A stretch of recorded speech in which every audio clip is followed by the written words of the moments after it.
On commence donc directement par l'analyse du marché crypto dans son ensemble. Juste avant de tourner la vidéo, j'ai été voir ce que j'avais dit la semaine dernière dans la vidéo et ça pointe plutôt pas mal, hein, ça suit bien ce à quoi on pensait.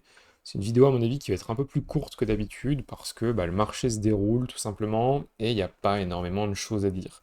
Alors actuellement, est-ce qu'on est dans une zone d'achat? Oui ou non? Déjà, on peut répondre à cette question-là. Selon moi, oui, on est sur des zones qui sont assez intéressantes pour des rebonds long terme. Pourquoi? Il y a plein de points différents qui pointent justement vers un potentiel bottom dans ces zones-ci, en tout cas une zone bien, avec bien de l'intérêt. Tout d'abord, sur Total ES, hein, on est vraiment dans la zone de rebond ici, zone de support qui date depuis septembre 2024, donc c'était le point bas, parce que toute l'année 2024, hein, globalement, on avait passé cette année-là en consolidation baissière, comme ceci, mais consolidation quand même. On n'était pas vraiment dans de la trend baissière, on était dans un marché extrêmement erratique. Pour ceux qui étaient déjà là, je ne sais pas si vous vous en souvenez, mais c'était une période vraiment pas facile du tout, hein. Ceux qui s'en sont le mieux sortis, c'était les personnes qui faisaient du buy and hold ou du DCA, tout simplement parce que c'était de la montée, de la descente, sans direction claire. Une vraie machine à lessiver, un peu comme ce qu'on a connu hier dans la journée, avec des up and down. Donc là, vraiment, on est dans une tendance plutôt baissière entre mars 24 et septembre 24. Un peu baissier, mais surtout très erratique. Quoi qu'il en soit, on avait donc eu cette zone de bottom ici vers les 1,75. On vient rechercher actuellement cette zone-ci. On avait fait une première divergence haussière ici. Au final, on a continué à creuser et si on regarde sur le RSI, eh bien, on est occupé d'invalider malheureusement cette divergence haussière hebdomadaire sur Total ES. Donc ça, c'est assez dommage.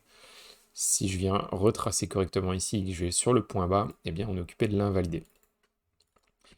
Un point important à noter, c'est que la clôture hebdomadaire de la semaine dernière s'est réalisée extrêmement parfaitement au-dessus, ici, du support. Donc on peut le voir, la clôture de la semaine dernière s'est faite au-dessus du support.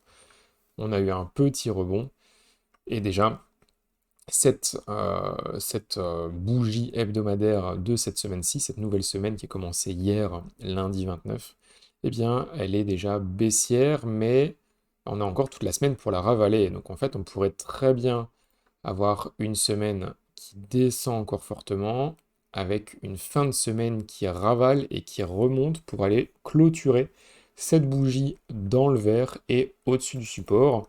Et donc sur clôture, en fait, on ne verrait même pas qu'on a été recherché en dessous de la zone du support et on verrait simplement un rebond comme ceci et puis une reprise vers le haut. Désolé, c'est pas très lisible ici vu qu'on est sur des bougies hebdo, mais avec les explications, vous comprenez un petit peu de quoi je veux parler. Donc attention, la bougie n'est pas terminée, la bougie est loin d'être clôturée, on n'est que mardi soir. Euh, on a déjà connu ça hein, précédemment, je ne sais plus sur quelle bougie on avait connu ça, mais on avait connu ça, on était sur un support, on commençait à casser le support en début de semaine, et on avait eu un gros rebond par la suite qui avait invalidé justement cette cassure de support. Donc, pas impossible qu'on ait exactement la même chose ici. Je vais passer sur Bitcoin. Hop, ça sera pas mal également. Donc, on est dans une zone sur plusieurs actifs où on est sur des zones de bottom. Sur Total ES, on peut le voir. Donc, Total ES, je rappelle, hein, c'est l'ensemble du market cap des cryptos, sauf les stablecoins. On est ici sur une zone de bottom, tout simplement, sur Total ES. Si on regarde Bitcoin, on n'est pas très loin d'une zone de bottom de la même manière que sur Total ES. Sur Ethereum, on est également sur une grosse zone de bottom, les 1500 $, hein, on en parle depuis très longtemps. On aurait possiblement, c'est pas vraiment un pattern qui existe, mais une sorte de triple bottom, en tout cas une zone vraiment à défendre, parce que pour moi, si on casse la zone des 1500 $, ça va vraiment être compliqué pour la suite. Donc on a déjà les plus gros actifs Bitcoin, Ethereum qui se retrouvent sur une zone de support. Et enfin, eh bien, les alts, hein, si on regarde, on se situe également sur une zone de support qui date depuis 2021, hein. Donc on a eu ici une première résistance qui a été retestée en tant que support avant d'avoir le deuxième leg up, hein, si on veut, pour la fin du bull market 2021. On est passé à travers, on a rebondi dessus une nouvelle fois en tant que résistance. Lors de la consolidation de 2024, eh bien encore une fois, on est venu rechercher cette zone-là. Et actuellement, on vient à nouveau rechercher la zone. Si on regarde le RSI en hebdomadaire, eh bien, on vient invalider ici cette divergence haussière qu'on avait sur le prix et sur le RSI. Actuellement, eh bien, de la même manière que pour Total ES, la bougie n'est pas encore clôturée, on est loin de l'avoir clôturée. Donc tout simplement patience, mais on a quand même une certaine corrélation entre les différents marchés. Bitcoin, Ethereum, les alts, Total ES, tous se retrouvent sur des supports très long terme. Des supports hebdomadaires, c'est pas des choses qu'on retrouve très souvent. Et donc en général, quand on est sur ces zones-là, on a certains rebonds qui se font. La semaine dernière, je vous indiquais que venir rechercher la zone des 58-59 000 de manière assez brutale, ça pourrait être pas mal, sachant que la dernière vidéo, la semaine dernière, a été tournée ici, qu'on était là-bas, dans cette bougie-là. Et bien finalement, on peut voir qu'on vient le rechercher, on a eu déjà un rebond dans cette zone-là, et la bougie d'aujourd'hui est encore une très grosse bougie rouge. En daily, si on dézoome un petit peu, on peut voir qu'on est toujours dans de la grosse divergence, hein, même si on le décale encore un petit peu. On est toujours dans de la divergence parce que les points bas sur le prix font des nouveaux plus bas, tandis que sur le RSI, eh bien, on fait un nouveau plus haut. Là, c'est clair et net, il n'y a pas de débat. Bitcoin pourrait encore baisser, hein, on pourrait facilement aller rechercher les 55 000 $, que ça ne changerait pas grand-chose au niveau de la divergence, on l'aurait toujours.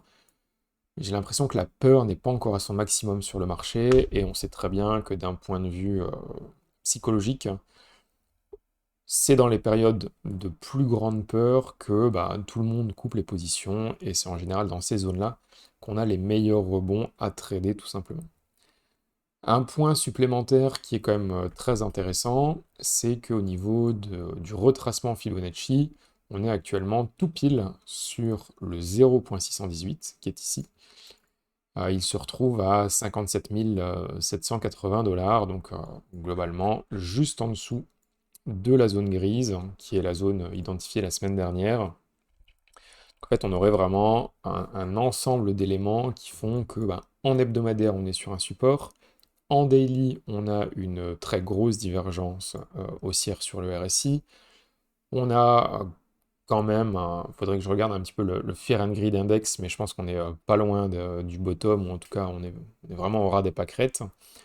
On a le 0,618 sur le retracement.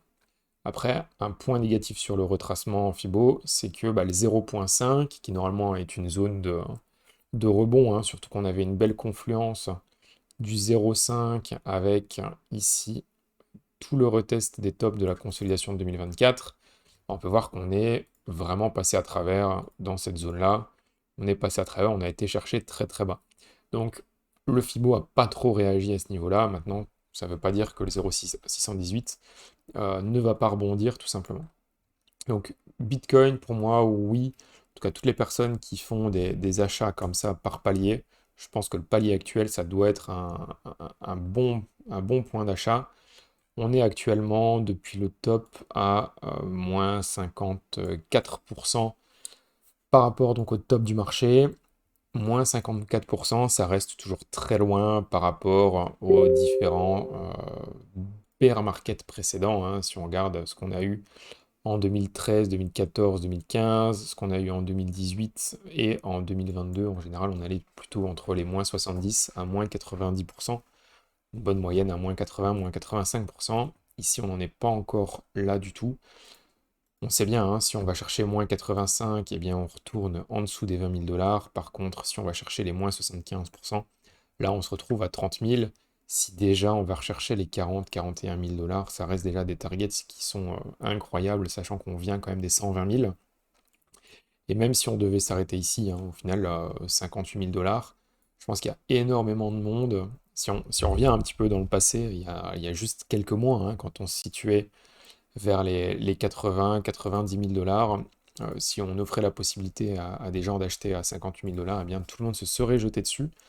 Et comme d'habitude, hein, quand on y est, plus personne ne veut acheter en bear market, alors que c'est les périodes où c'est le plus propice, tout simplement. Quand Bitcoin est en all-time high, tout le monde se jette dessus. Par contre, quand il y a des belles soldes, eh bien là, plus personne n'en veut.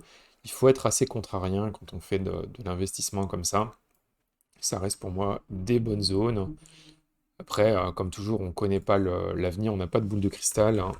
Ce qui peut être intéressant de regarder, c'est l'index du dollar, hein. Où est-ce qu'on en est sur la force du dollar par rapport au reste? Ben là, le dollar est plutôt fort. En fait, avoir un dollar qui est fort dans les marchés à risque, c'est pas trop positif. Nous, on préfère avoir un dollar qui est faible, comme ça, ce qui est coté en dollars, eh bien, performe mieux. Et donc, Bitcoin pourrait mieux performer, les cryptos en général pourraient mieux performer si le dollar était faible, ce qui n'est pas actuellement. Si vous n'avez pas envie, comme moi, de faire des achats de couteaux qui tombent, entre guillemets, eh bien, vous pouvez simplement patienter aussi, hein. Il y aura de toute manière toujours des setups qui vont se présenter. Ce qu'on a vu dans le courant de la semaine dernière, eh bien, c'était une Chuvashov Fork ici. On avait fait une belle résistance aux alentours des 60 800. Au final, on voit qu'on a rebondi dessus deux fois, on n'est pas venu le casser. Et donc, encore une résistance qu'on laisse sur le chemin, entre guillemets, pour la suite. Et je suis certain qu'à un moment donné, on pourra avoir de la consolidation, quelque chose de propre, hein, pour pouvoir reprendre une position haussière, des bons achats tout simplement, avec un risk-reward qui est maîtrisé et repasser à l'achat sans pour autant devoir acheter des couteaux qui tombent, comme je le dis, et d'acheter tout simplement des prix sans support ou sans niveau d'invalidation extrêmement clair. Pour l'instant, moi je ne suis pas partisan du fait d'acheter à l'aveugle comme ça, sauf si on fait du DCA, sauf si on a vraiment des achats par palier qui sont mis en place de façon stricte et rigoureuse. Si on check les alts, donc notamment Ethereum, Ethereum BTC, on fait un très joli jeu de ping-pong. En fait, on a eu la cassure du support ici, on a rebondi sur la zone d'importance que j'avais indiqué ici, hein. Donc sur les bougies, on peut voir que les mèches ont fait un top au niveau des 0.02618 et au niveau des clôtures, on a eu un top pardon, au niveau des 0.02580, ce qui nous donne une zone ici que j'ai tracée en gris. On a rebondi dedans, on a été rechercher très précisément ici la résistance précédente, donc le support qui se transforme en résistance. Et actuellement, on est simplement occupé de consolider dedans. Ce serait bien d'avoir un petit peu plus de consolidation sur la durée, un breakout retest, et puis une vraie reprise, et une vraie reprise avec une cassure de résistance, plus une cassure de ce long tunnel descendant. Ici, on est vraiment dans un canal qui descend depuis plus d'un an, enfin presque un an, ça fait depuis fin août qu'on est dans ce canal descendant. Donc si on pouvait le casser à la hausse, ce serait quand même vraiment sympa. ETH-USD, pour moi, il y a vraiment la zone des 1900 dollars à venir casser avant de pouvoir reparler de marché haussier sur Ether. Si Ether pouvait simplement déjà garder la zone des 1500 dollars, maintenir le support tout simplement et ne pas passer en dessous, ce serait déjà extrêmement bien. Parce que là, bah, c'est pas gagné pour l'instant, hein. Moi, tout ce que je vois ici, c'est de la tendance baissière. C'est des points bas qui sont toujours plus bas, des points hauts qui sont toujours plus bas également. En plus, ici, on a vraiment ce retest de la consolidation précédente en tant que résistance. Donc on vient vraiment enfoncer le clou, entre guillemets, sur le fait qu'on est vraiment dans une tendance baissière. Et si on regarde les alts par rapport à BTC, eh bien, on est toujours dans une tendance baissière globale, même si bah, on a eu certains rebonds quand même, hein, récemment. Mais enfin, c'est simplement une baisse plus faible parfois des altcoins, ce qui nous donne un rebond sur les alts par rapport à Bitcoin. Simplement qu'elle baisse parfois moins que BTC, mais globalement versus USD, on a toujours des alts qui se cassent la figure, tout simplement. Euh, que dire de plus? Total 10, enfin top 10 des alts, pardon, on continue de baisser aussi, c'est pas bullish. Franchement, patienter, garder vraiment un œil sur le marché, hein. C'est pas parce qu'on patiente qu'on abandonne le marché. C'est maintenant qu'il faut être attentif, c'est maintenant qu'il faut vraiment regarder comment on va se placer, avec quel risque, avec quel ratio risque-reward, avec quel levier de position, etc. C'est pas pour ça qu'on doit être super actif sur le marché, mais c'est pour ça qu'on doit être attentif. S'il y a des choses qui se passent, s'il y a des retournements qui se font et des setups qui se présentent, on est dans des zones où, ben, si en réalité on est sur le vrai bottom de marché, eh bien vous aurez des positions avec un risk-reward qui est énorme. C'est comme si vous étiez occupé de faire un trade avec un très bon risk-reward dans cette zone-ci, par exemple. Imaginez prendre des positions en levier x2 dans ces zones-là, et au final, on ne viendra jamais les rechercher. On pourrait très bien être dans le même scénario actuellement. C'est pas du tout impossible, donc vraiment, restez attentif au marché. Il y a beaucoup de monde qui délaisse le marché crypto, qui l'abandonne, qui le laisse dans un coin. Au contraire, c'est vraiment maintenant qu'il faut s'y intéresser. Et comme je disais plus tôt dans la vidéo, hein, euh, il faut être contrariant de temps en temps et il faut parfois aller chercher à se positionner sur des actifs que les gens délaissent parce que justement, bah, c'est toujours la même chose. Le trading, ça fait, enfin, les bourses, ça fait des centaines d'années que ça existe et c'est toujours la même chose. Le retail arrive à la fin quand le marché est super haussier et que tout le monde en a déjà entendu parler et tout le monde veut l'acheter. En général, c'est qu'on n'est pas très loin d'un top. On a eu exactement la même chose, que ça soit en 2017, en 2021.